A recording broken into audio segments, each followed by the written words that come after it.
Good morning, students. Our topic for this morning is all about discrete and continuous variable. Actually, this is a follow-up discussion with our previous discussion. It was all about random variables and probability distributions.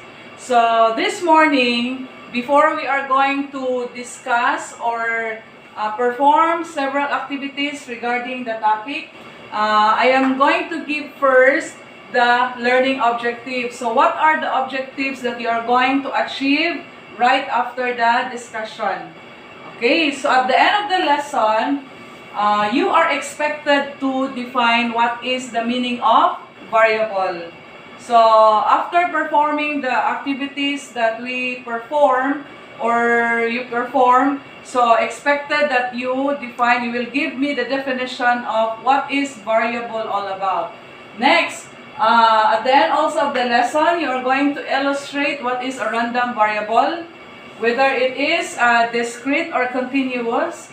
And then at the end of the lesson also, you are going to distinguish between a discrete and continuous random variable. So I will give activity later. How are you going to differentiate a discrete from continuous variable? And last, you are going to apply discrete and continuous variable in real world situation. So I will give real life examples or more examples regarding this, and you're going to apply it in real life situation. Okay? So these are our objectives for today. So I hope you are going to achieve this at the end of our lesson. Now, our first activity for this morning is concept block activity. Now, this is the format of the concept block activity. So you are going to answer this activity in your own definition. You are going to give your own definition. What is the meaning of discrete variable? And you're going to give one example. And then another thing is you are also give your own definition of continuous variable, and you are going to give also one example. Okay? So in activity number 1, I will only give you 1 to 2 minutes to answer this, and then after that, you're going to explain your answer. Okay. Time starts now.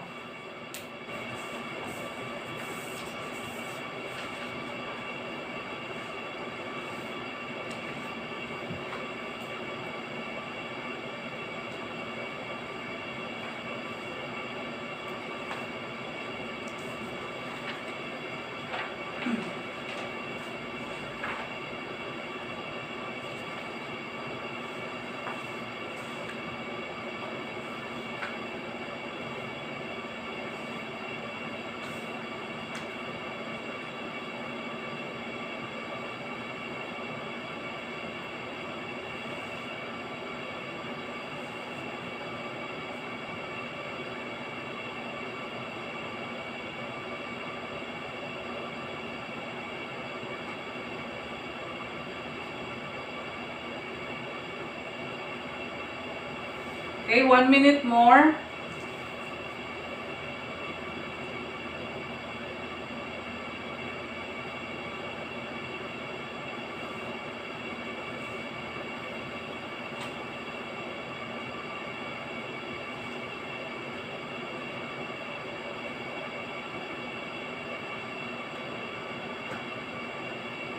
Okay, time is up.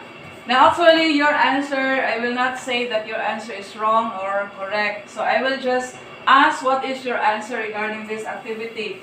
And then we're going to go back to this activity right after our discussion, and we are going to check if your answer is correct. Okay? So Tuhan, what is your answer here in definition of discrete variable? Your own definition.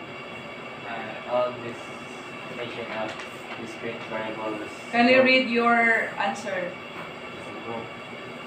It's a group. Okay. What's the example of discrete variable? Member of the group.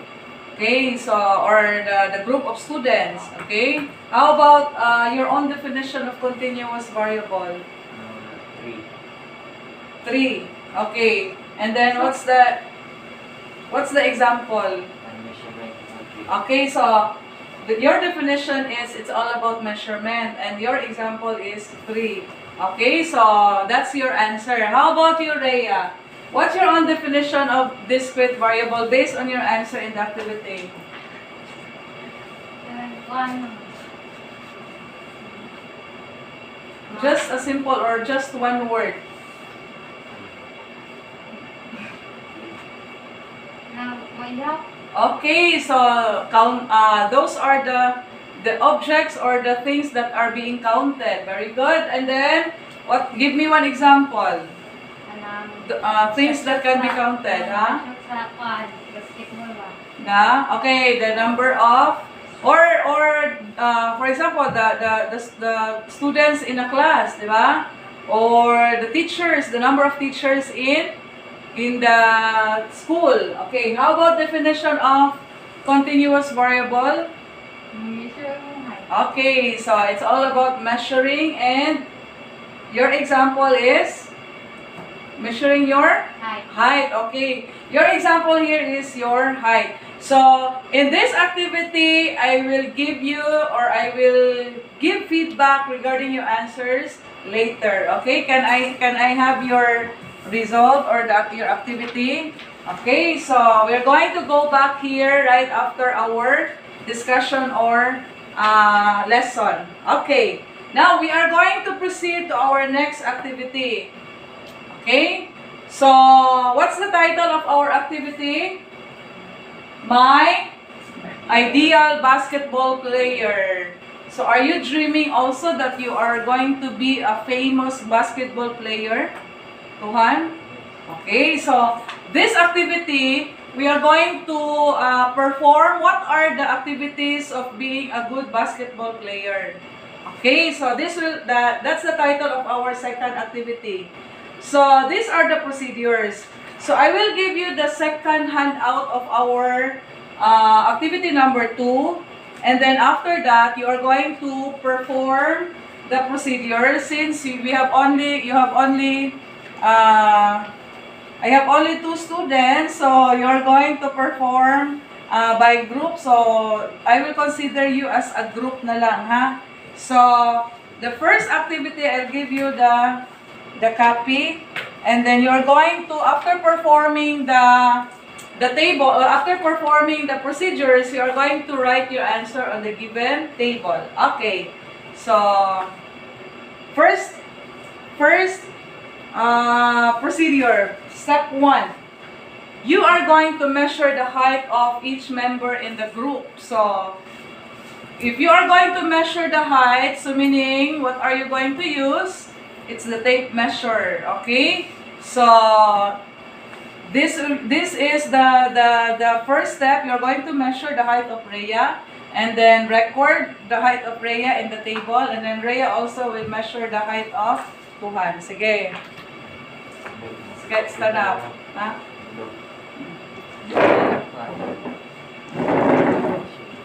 Ito lang mo. Ikaw na. Ikaw na, dali.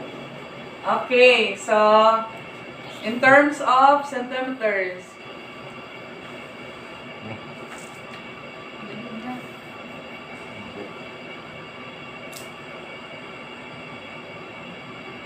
and then record.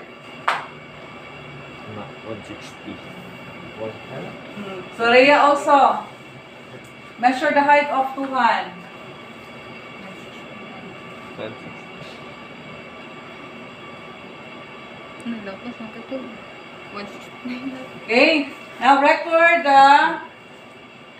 your respective height. So Tuhan will be the one to record the height of Rhea, and then vice versa. Okay? Another procedure number 2, you are going to measure the length of the arm if the arm is stretched. Okay? So Rhea, measure the arm of stretch. It should be stretched from here.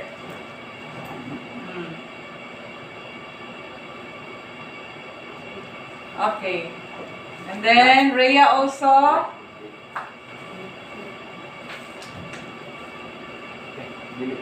you're going to measure the arm of Tuhan if it is stretched. Okay. That's procedure number 2. Next, procedure number 3, you are going to measure the jump shot. You make a jump shot and then measure the height. Okay? There. Gara masa. Naman ay linya good. Okay. And then jump shot. Bali mo ko. Oh. Pwede yan. Nanggaday.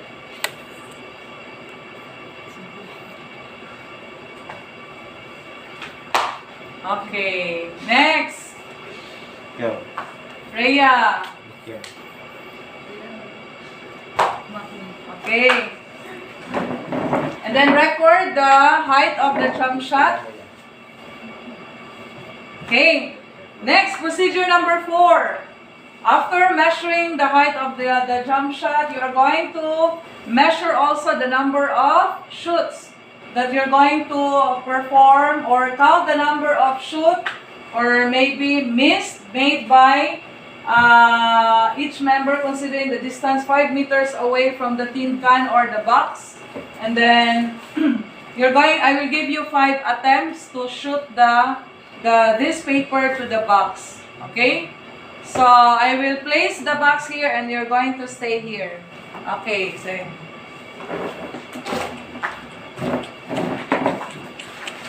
so Tuhan will be the one to perform first. I will give you 5 attempts to shoot the paper. Okay, 1 miss.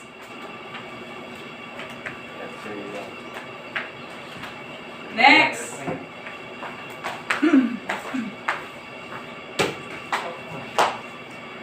Two. Okay.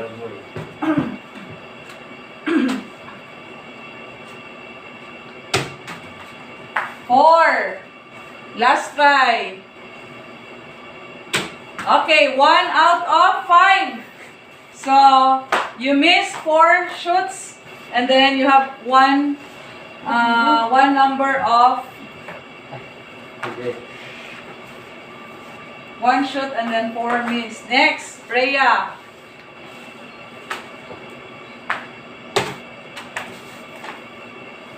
Second.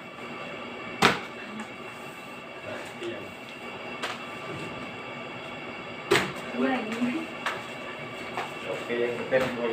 Next. 4th try. Then I'll give you the last try. Okay. So 5 missed. So you have no shoots. Okay, kindly record the result in your table. I'll give you 1 minute to finalize the result of your table, and then after that, I'll give you some questions regarding the result of your table. Okay, so this is the format of the table that you're going to write in your handout. Okay. Now, based on the activity, so I presented 2 tables in your handout, and then what is the activity all about? Okay, it's all about the it's all about the qualities or the ideal of being a ideal basketball player. Okay. Now, how are you going to, or how did you get the result of table 1 and table 2? So can you say something regarding the activities? So what are the what is the first, or what was the first step that you perform, followed by the second step, third step? So can you say something regarding the activity? First activity. Okay, yes. Tuhan, first. The first activity is measure the height. Okay, very good. So the first is you measure the height of your classmate. Next. Arm stretch. Okay, the arm stretch. That is jump shot. Jump shot. Then for number of shots. Okay, you record the number of shoots. And Okay, by the use of the paper and the box. Okay, so that was the activities that you performed a while ago. Okay, next, among the activities in the table or the second activity in our activity number 2, what are the activities that are considered to be countable, or you do counting in the activity? The shooting. Okay, very good. You do counting because you count if how many shoots that you're going to perform or made, di ba? So that was the activity that you perform that are countable, or you do counting. How about can you recall what are the activities that you able to give measurement or measuring the or giving measurement of the given activity? Height. Okay, so the activity that you do measurement or you do measuring it was the measurement of finding the height of your classmate, and then of course you also give or find the measurement of the jump shot. Okay, so how is it related to our topic? Why is it that I give you this activity? And then, what is the relation of this activity to our topic?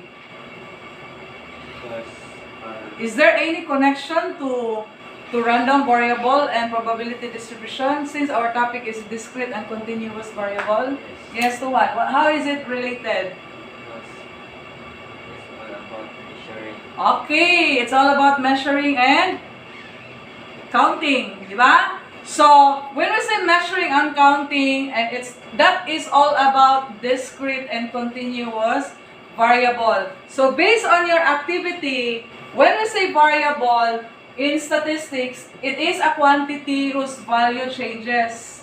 Paiba-iba. So, di ba? Changes from,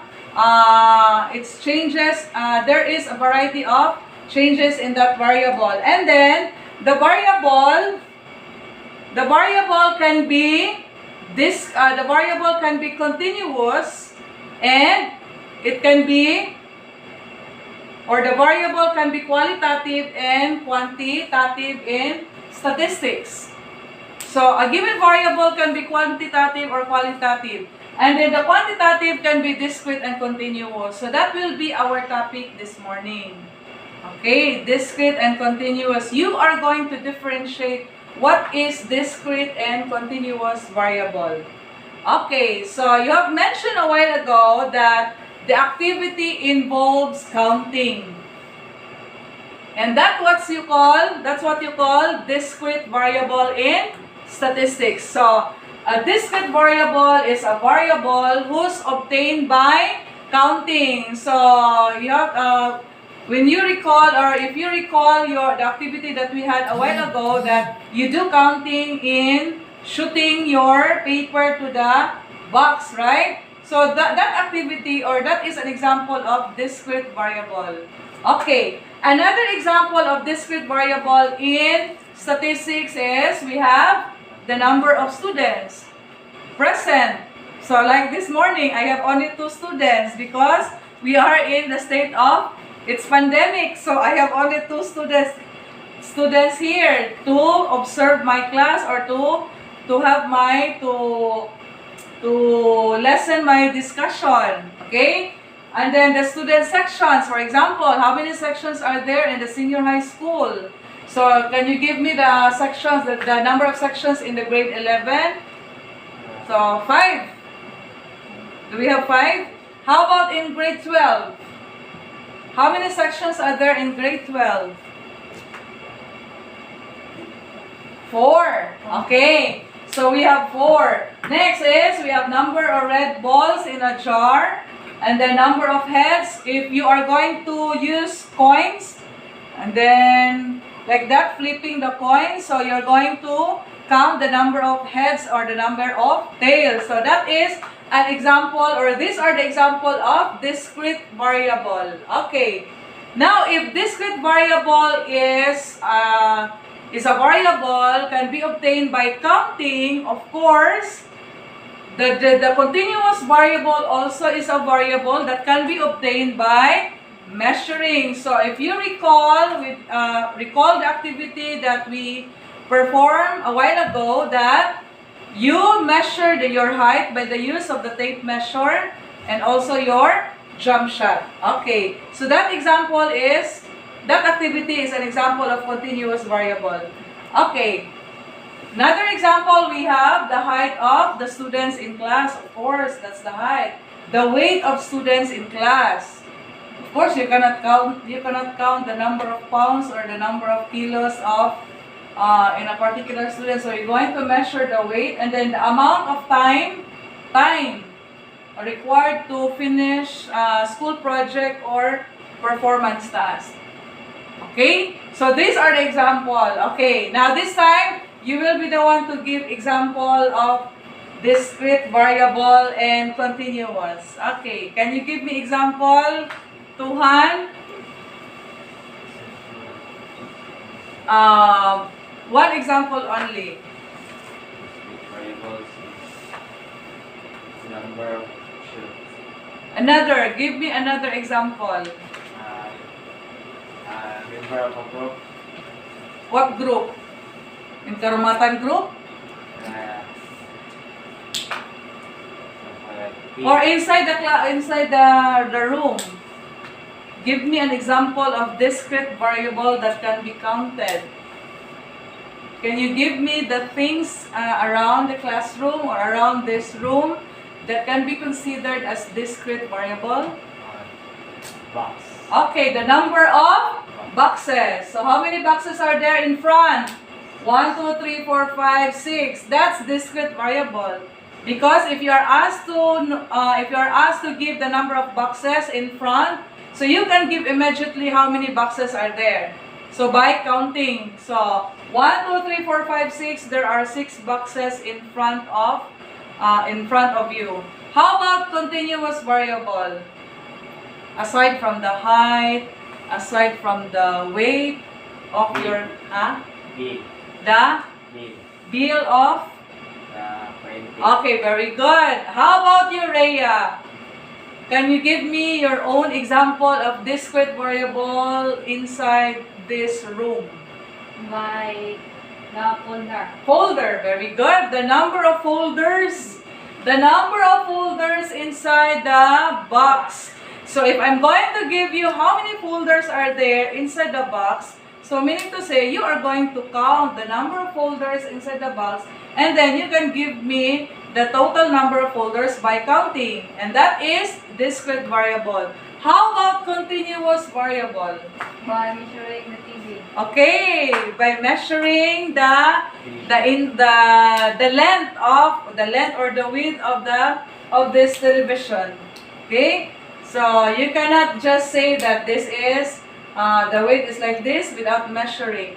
So you are going to measure the length and the width of this TV by the use of the tape measure or any measuring tool to get the length and width of this TV screen. Okay, so any question? No more?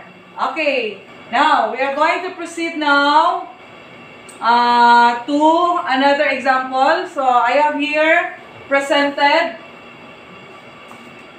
What is the picture all about? What can you say about the picture? It looks like a test paper. Okay, very good. It's a test paper. So, can you consider it's a test paper or it's a number of test questions that you answered correctly?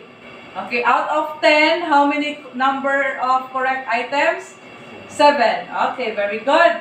So, is it discrete or continuous? Very good. Louder? Discrete. Very good. It's discrete variable. Correct. Next, what is the picture all about? There's a car and there's also a what do you call the picture? Okay, so is it discrete or continuous? Continuous. Okay, let's try. It's the the picture is all about the speed of a car. Okay. So what's your answer again? Continue. Louder. Continue. Continuous. Okay, very good. That is an example of continuous variable. Next, what is the picture? The third picture. Rain. Rain, or it's the amount of rain. Okay. Is it discrete or continuous? Continuous. Very good. Very bright. Continuous. Okay, next. What is the picture all about? Family. It's a family. There's a mother, father, and how many children? Three. 3 children. Very good. So it's a number of family members. So is it discrete or continuous? This is great. Louder? Discrete. Very good. It's a discrete variable. Okay, another example is, what's the picture all about? Sleeping. Sleeping. And there's a time. So it's a time to wake up. It's alarm clock. So is it discrete or continuous? Discrete. Discrete. Very good. Okay? So, any question regarding our topic? Nine. No questions? Okay, at the back of the handout, you are going, for our evaluation, you are going to, you do the application here. You do the application of, that's numbers 1 to 10. And you're going to follow the instruction what is stated in the handout. So do application 1 verse 1 to 10 and you're going to justify your answer. Okay? So in that application evaluation, I'll give you 5 minutes only to answer immediately to give your answer correctly. Okay, time starts now.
Okay, 2 minutes.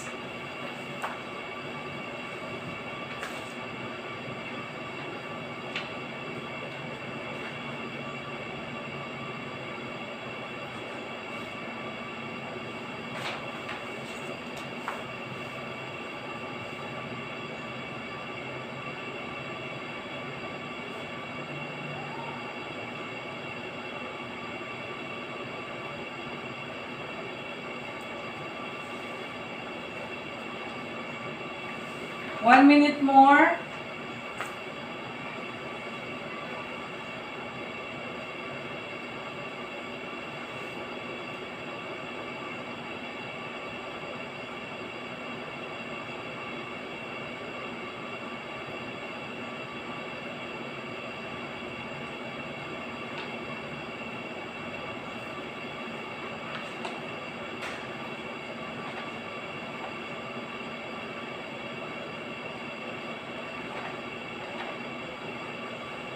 Okay, time is up. Exchange your work. Let's check the seat work.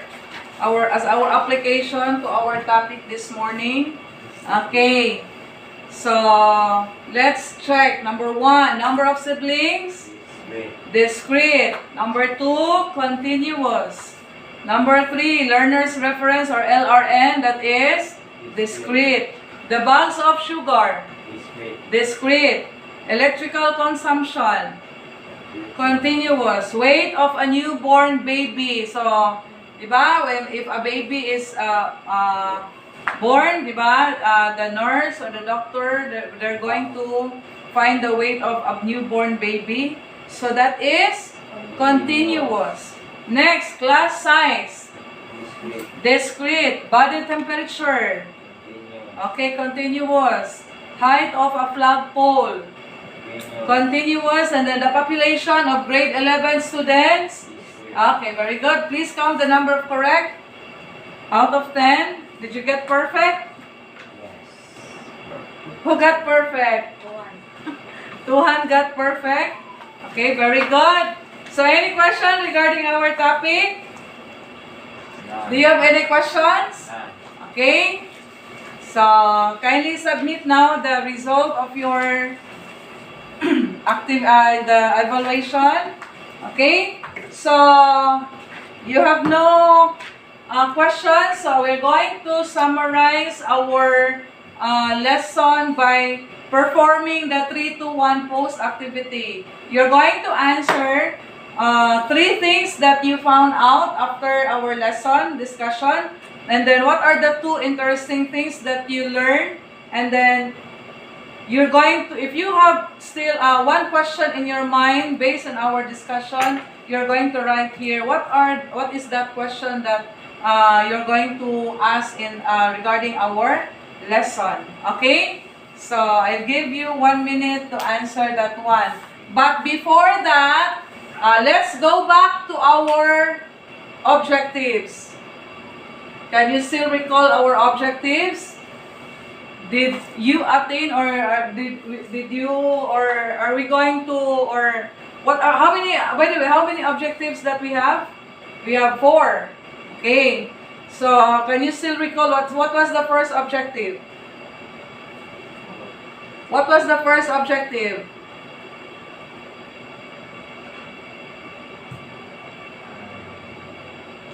What was the first objective?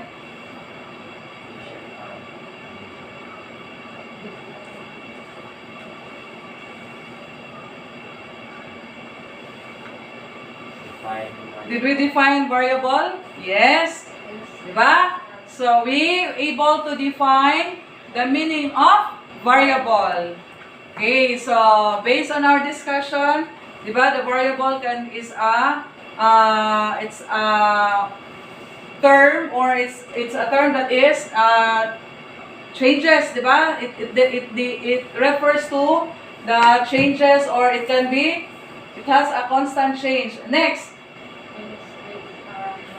did we illustrate or give the difference of discrete and continuous variable? Yes, so it's check. We obtained that variable. And we also distinguish what's the definition or the difference between discrete and continuous variable, and we're able to apply that by performing the activity. Okay, very good. So at least we the learning objectives are being attained after our lesson. So I'll give you 1 minute to perform the 3-2-1 post activity to summarize our discussion for today. And then after that, I'll give you assignment.